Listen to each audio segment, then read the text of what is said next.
कश्मीर में 5 लीडरान की रिहाई। आर्टिकल 370 खत्म होने के बाद जेएंडके में पहली रिहाई।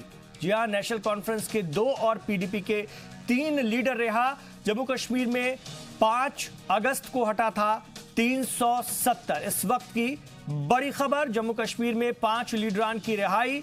आर्टिकल 370 खत्म होने के बाद जेएंडके में पहली रिहाई। नेशनल कॉन्फ्रेंस के 2 और पीडीपी के 3 लीडर रिहा। जम्मू कश्मीर में 5 अगस्त को हटाया गया था 370। इस वक्त की बड़ी खबर जी सलाम पर, जम्मू कश्मीर में 5 लीडरान की रिहाई हुई है। यह आर्टिकल 370 खत्म होने के बाद पहली रिहाई है। अगस्त में आर्टिकल 370 का खात्मा किया गया था और उसके बाद कई लीडरान को नजरबंद किया गया था। इसमें जेएंडके में पहली अब रिहाई हुई है। नेशनल कॉन्फ्रेंस के 2 और पीडीपी के 3 लीडर रिहा किए गए हैं। और आपको ये भी बता दें, जम्मू कश्मीर में 5 अगस्त को हटाया गया था 370। इससे पहले तमाम लीडरान को शिफ्टिंग चल रही थी, उन्हें एक होटल से दूसरी जगह शिफ्ट किया गया था। लेकिन इस बीच जो बड़ी खबर ये आ रही है कि 5 लीडरान की रिहाई हुई है कुल, जिसमें कि पीडीपी के 2 और जिसमें कि नेशनल कॉन्फ्रेंस के 2 और पीडीपी के 3 लीडर शामिल हैं। खालिद हुसैन हमारे रिपोर्टर इस वक्त हमारे साथ जुड़ गए हैं फोन लाइन पर, उनसे मजीद इत्तलात फराहम करेंगे। जी खालिद, जानना चाहेंगे आपसे, क्या कुछ इत्तला मिल रही है, कौन कौन रिहा किए गए हैं? देखिए, एक हिसाब से अगर हम बात करें तो जम्मू कश्मीर में राजनीतिक गतिविधियों को एक बार फिर शुरू करने के मामले की जो मांग हो रही थी कि और बताया जा रहा कि मेन स्ट्रीम के लोग बंद पड़े हैं तो पॉलिटिकल प्रोसेस कैसे शुरू होगा। तो वक्त वक्त पे ये बताया गया कि जैसे ही हालात बेहतर होंगे तो इस मामले में फैसला लिया जाएगा। और इसी के नज़र में आज जो फैसला लिया गया उसमें 5 जो राजनेता हैं उन्हें रिहा कर दिया गया है, जिसमें यासिर ऋषि हैं जो पहले पीडीपी से जुड़े थे और अभी पीपुल्स कॉन्फ्रेंस में हैं, और इशफाक जब्बार जो नेशनल कॉन्फ्रेंस के विधायक भी हैं और गांधरबल से ताल्लुक रखते हैं। बशीर अहमद मीर पीडीपी के हैं, जहूर अहमद मीर पीडीपी के हैं और गुलाम नबी भट्ट नेशनल कॉन्फ्रेंस के हैं। इन 5 नेताओं को रिहा कर दिया गया है और धीरे धीरे जो हमें सूत्र बता रहे हैं कि अन्य जो राजनीतिक दलों के लोग जो बंद हैं, डिटेन हैं, उनको भी धीरे धीरे छोड़ दिया जाएगा। लेकिन अब देखना ये होगा कि जो बड़े नेता है, जिनमें फारूक अब्दुल्ला है, उमर अब्दुल्ला है, महबूबा मुफ्ती हैं, तीनों जो पूर्व मुख्यमंत्री रह चुके हैं, और फारूक अब्दुल्ला जो पीएसए के तहत बंद है और अभी एमपी भी हैं, उन्हें कब रिहा किया जाता है, क्योंकि उन्हें जब रिहा किया जाएगा तो फिर ये बात बताई जाएगी कि बड़े पैमाने पे जम्मू कश्मीर में राजनीतिक गतिविधियों को फिर शुरू किया जा सकता है। जी शुक्रिया इस पूरी बातचीत के लिए आपका। तो बड़ी खबर, पीडीपी के 3 लीडर रिहा किए गए हैं और नेशनल कॉन्फ्रेंस के 2। इस तरह कुल 5 लीडरान को रिहा किया गया है।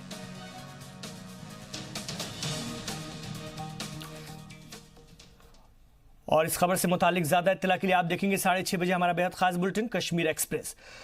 आगे बढ़ते हैं। कांग्रेस जनरल सेक्रेटरी प्रियंका गांधी ने यूपी पुलिस और यूपी सरकार पर बदअमनी फैलाने का इल्जाम लगाया है। प्रियंका गांधी ने कहा है कि यूपी पुलिस और योगी सरकार की शिकायत गवर्नर से की गई है और यूपी के नज्म नस्क को लेकर गवर्नर को मेमोरेंडम सौंपा गया है। वहीं कांग्रेस ने यूपी पुलिस पर इल्जाम लगाते हुए कहा कि मुजाहिरीन को परेशान किया गया है और शहरियत कानून पर मुजाहरे को दबाने की कोशिश की गई है।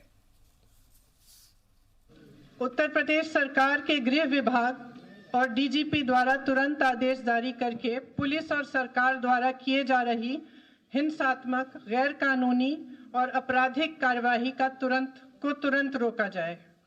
मौजूदा हाई कोर्ट जज या सेवानिवृत्त हाई कोर्ट जज की निगरानी में शांतिपूर्ण ढंग से विरोध प्रदर्शन कर रहे लोगों पर लगाए गए मुकदमों की सत्यता और वैधता तत्काल निष्पक्ष जांच का आदेश दिया जाए।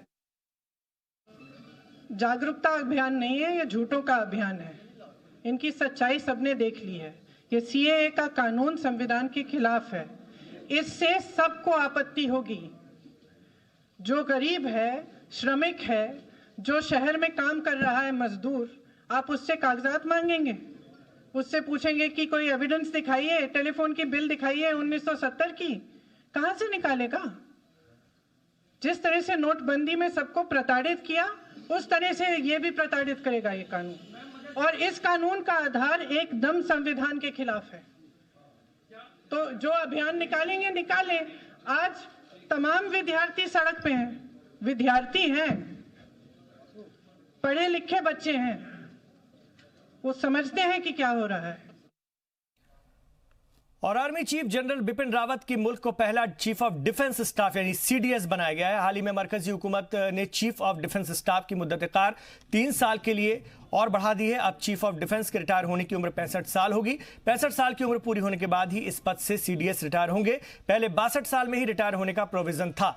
चीफ ऑफ डिफेंस स्टाफ की जिम्मेदारी तीनों अफवाज से जुड़े मामलों में वजीर दिफा को सलाह देना है। सीडीएस की ही वजीर दिफा का चीफ दिफाई मुशीर होगा और इसका ऐलान वजीर आजम नरेंद्र मोदी ने लाल किले से किया था। हमारी पूरी सैन्य शक्ति को एक मुश्त होकर के एक साथ आगे बढ़ने की दिशा में काम करना होगा। जल थल नभ में से एक आगे रहे, दूसरा 2 कदम पीछे रहे, तीसरा 3 कदम पीछे रहे तो नहीं चल सकता।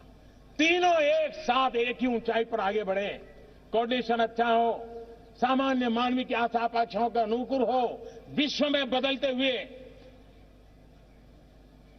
युद्ध के और सुरक्षा के माहौल के अनुरूप हो। इन बातों को ध्यान में रखते हुए आज मैं लाल किले से एक महत्वपूर्ण निर्णय की घोषणा करना चाहता हूं। इस विषय के जो जानकार हैं वो बहुत लंबे अरसे से इसकी मांग करते रहे हैं। आज हमने निर्णय किया है कि अब हम chief of defence staff CDS इसकी व्यवस्था करेंगे और इस पद के गठन के बाद तीनों सेनाओं के शीर्ष स्तर पर एक प्रभावी नेतृत्व मिलेगा। हिंदुस्तान के सामरिक दुनिया की गति में ये सीडीएस एक बहुत अहम और रिफॉर्म करने का जो हमारा सपना है उसके लिए बल देने वाला काम है।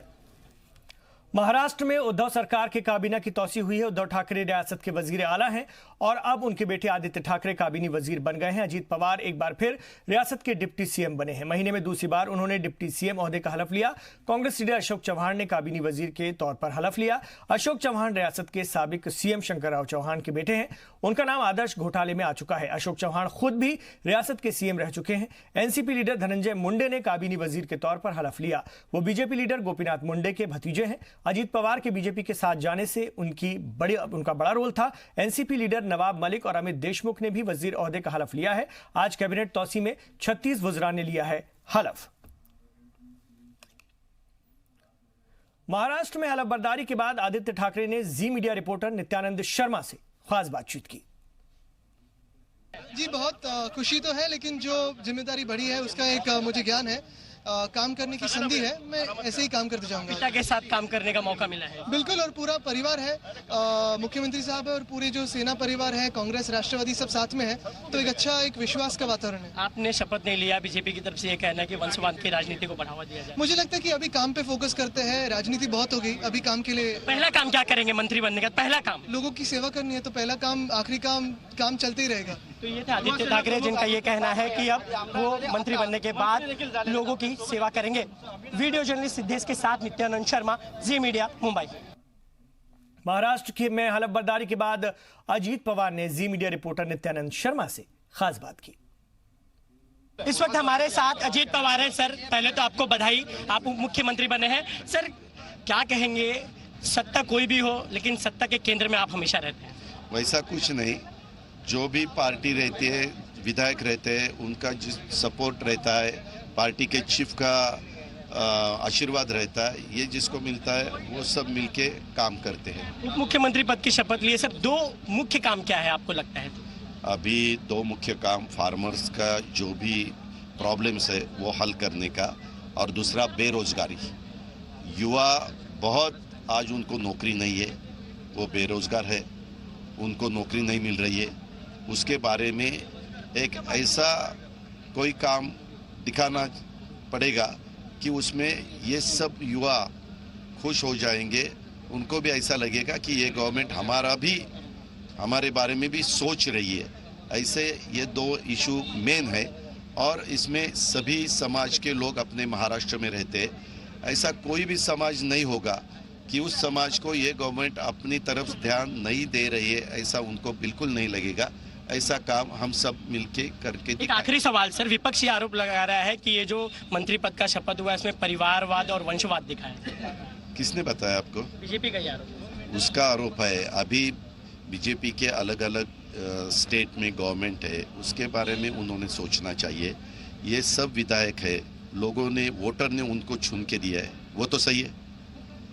मेजॉरिटी से 145 मैजिक फिगर उनके पास है, 145 के बजाय 170 फिगर उनके पास है, यानी क्लियर मेजॉरिटी उनके पास है।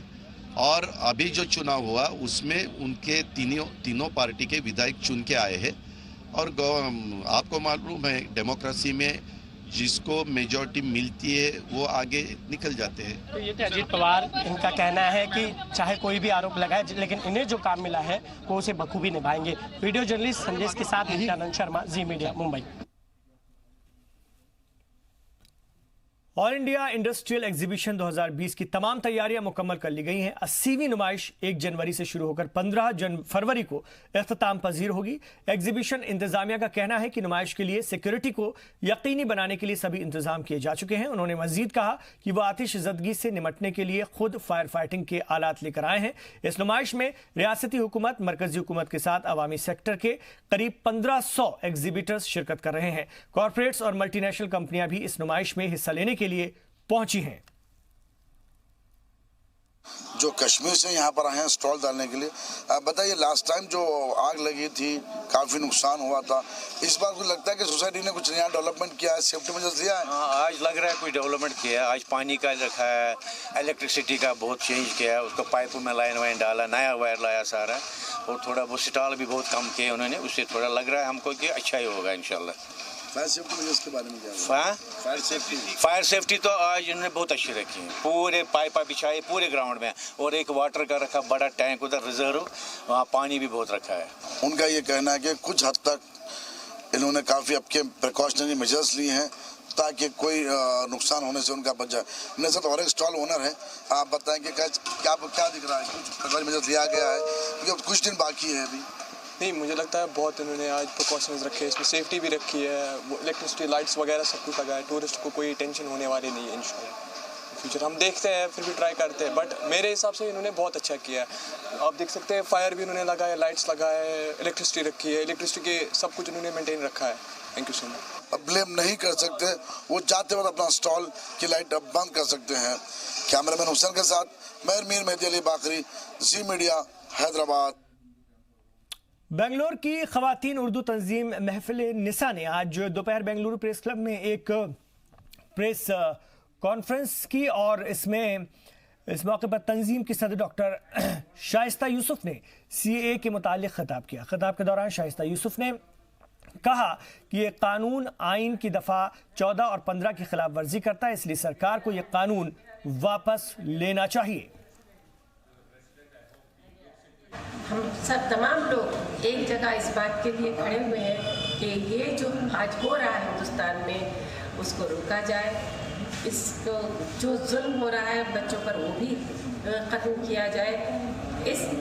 इसकी वजह से जो बेचैनी है, जो एक्ट की वजह से बेचैनी है, उसको ख़त्म करें। हमारी प्रेसिडेंट से यही गुजारिश है कि वो इसको सीरियसली लें, उसको देखें और ये समझें कि ये किसकी भलाई के लिए हो रहा है।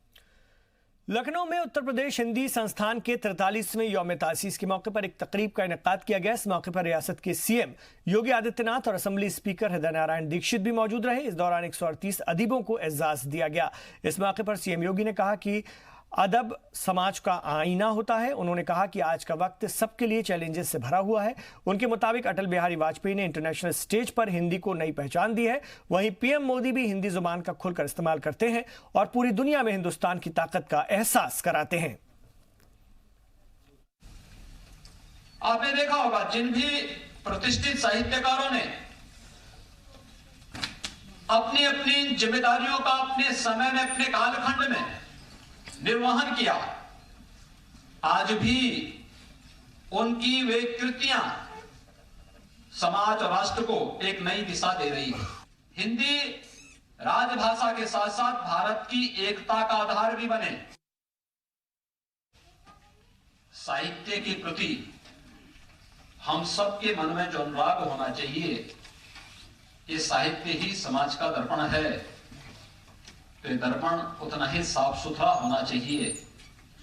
समाज के लिए उस प्रकार की हमारी लेखनी चलनी चाहिए जो समाज के मार्गदर्शक के रूप में साहित्य समाज को एक नई दिशा दे सके।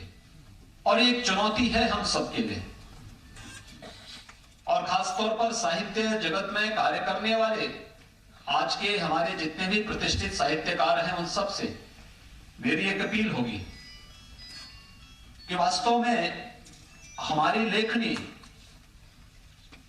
समाज की उन ज्वलंत समस्याओं को एक रचनात्मक दिशा देने की होनी चाहिए, जिसमें व्यापक लोक कल्याण का भाव निहित हो और राष्ट्रीय कल्याण का भाव भी निहित हो। नए साल 2020 के इस्तकबाल के लिए कसीर तादाद में सयाह पिंक सिटी जयपुर पहुंच रहे हैं। 2019 की यादों के लिए सयाह अपने अपने अंदाज में राजस्थान के सयाहती मकामात पर पहुंच रहे हैं, चाहे मुल्की हो या फिर गैर मुल्की। सभी सयाह पिंक सिटी जयपुर के जंतर मंतर, हवा महल, अल्बर्ट हॉल, नाहरगढ़ फोर्ट और आमेर महल पहुंच रहे हैं। टूरिस्ट अपने अपने मोबाइल में सेल्फी भी ले रहे हैं। राजस्थान सयाहत की नज़र से टूरिस्ट को अलग अलग तारीख के साथ अपनी जानिब माइल कर रहा है। जी मीडिया नुमाइंदे दामोदर प्रसाद ने सयाहों से बात की। वर्ष 2019 को अलविदा और वर्ष 2020 के स्वागत के लिए बड़ी संख्या में पर्यटक पिंक सिटी जयपुर पहुंच रहे हैं। अपने अपने अंदाज में नव वर्ष के स्वागत की तैयारियां कर रहे हैं। राजस्थान के विभिन्न ज़िलों में स्मारकों पे पहुंच रहे हैं, भ्रमण कर रहे हैं। कुछ पर्यटक हैं, उनसे बात करेंगे किस प्रकार नव वर्ष की स्वागत की तैयारियाँ की जा रही है। कहाँ कहाँ राजस्थान का टूर है आपका, कैसा लगा जयपुर? जयपुर बहुत सुंदर है। मैं पहली बार आई हूँ, मुझे बहुत अच्छा लग रहा है। अभी हम जंतर मंतर गए थे, फिर उससे पहले हमने हवा महल देखा, बहुत अच्छा था। वहाँ पे जितनी 9 रानियों के बारे में जो बताया गया था वो बहुत सुंदर। हम लोग नववर्ष के लिए घर में सब मिलकर अच्छे से सेलिब्रेट करते हैं, एक साथ सारा परिवार मिलकर एक दूसरे के साथ खुशियाँ बांटता है। यही हमारा नववर्ष का सेलिब्रेशन होता है। पर्यटकों की सुरक्षा और व्यवस्था को लेकर भी डिपार्टमेंट की ओर से क्या तैयारियां की जा रही है, क्योंकि पर्यटक बड़ी संख्या में पहुंच रहे हैं? सर आप बताएं। जंतर मंतर और ईस्टर लाट में पर्यटकों की सुविधा को दृष्टिगत रखते हुए ऑनलाइन टिकट की व्यवस्था के लिए उनको जानकारी दी जा रही है। लपके, हॉकर्स इत्यादि से बचाव के लिए उनको सचेत किया जा रहा है। इसके साथ ही होमगार्ड डिपार्टमेंट से जो होमगार्ड जवान हैं उनके द्वारा सुरक्षा व्यवस्था की जा रही है। तो टूरिस्ट अपने अपने अंदाज में नववर्ष के स्वागत के लिए और वहीं स्मारकों पर राजस्थान सरकार की ओर से पर्यटकों की सुरक्षा के लिए भी खास इंतजाम किए जा रहे हैं। कैमरा पर्सन राहुल के साथ दामोदर प्रसाद, जी मीडिया, जयपुर। और पूरे शुमाली हिंदुस्तान में जैसे जैसे ठंड का कर्फ्यू लगा हुआ है, ऐसा लग रहा है बर्फीली हवाओं और कोहरे ने लोगों का जीना मुश्किल कर दिया है। वैसे महकमा मौसमियात का कयास है कि दिल्ली और यूपी में आज से ठंड से थोड़ी राहत मिल सकती है, लेकिन नए साल की रात यानी 31 दिसंबर से होने वाली बारिश आपके जश्न को फीका कर सकती है।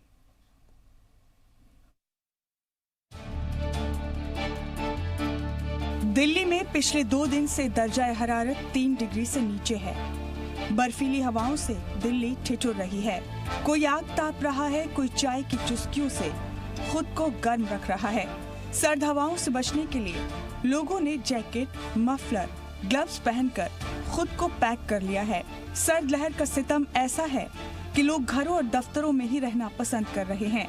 जरूरत ही लोगों को बाहर खींच कर ला रही है। हालत ऐसी है कि इंडिया गेट जैसा टूरिस्ट स्पॉट, जहां इतवार को सुबह से लेकर रात तक सयाहों की भीड़ रहती है, सूना सूना सा नजर आया। 2019 के दिसंबर ने जाते जाते दिल्ली वालों को कोल्ड अटैक से बैकफुट पर डाल दिया है। इस सदी का दिसंबर दिल्ली में सबसे ठंडा रहा। महकमा मौसमियात के मुताबिक इस साल दिसंबर में इतवार तक का एवरेज दर्जा हरारत 19.07 डिग्री सेल्सियस दर्ज किया गया और ये 1901 के बाद दूसरा सबसे ठंडा दिसंबर हो सकता है। इससे पहले दिसंबर 1997 में एवरेज दर्जा हरारत 17.3 डिग्री सेल्सियस दर्ज किया गया था। शनिचर और इतवार को महकमा मौसमियात ने दिल्ली के लिए रेड अलर्ट जारी किया था। शदीद ठंड होने पर जारी होने वाले अलर्ट को रेड अलर्ट कहा जाता है। दिल्ली में अब भी ऑरेंज अलर्ट है। यूपी और हरियाणा में दिल्ली जैसी ही कड़ाके की शदीद सर्दी पड़ रही है। हरियाणा में 15 जनवरी तक स्कूल बंद रखने का हुक्म है। यूपी में 1 दर्जन से ज्यादा जिलों में स्कूल बंद हैं। वैसे महकमा मौसमियात ने दिल्ली वालों को थोड़ी खुशखबरी दी है।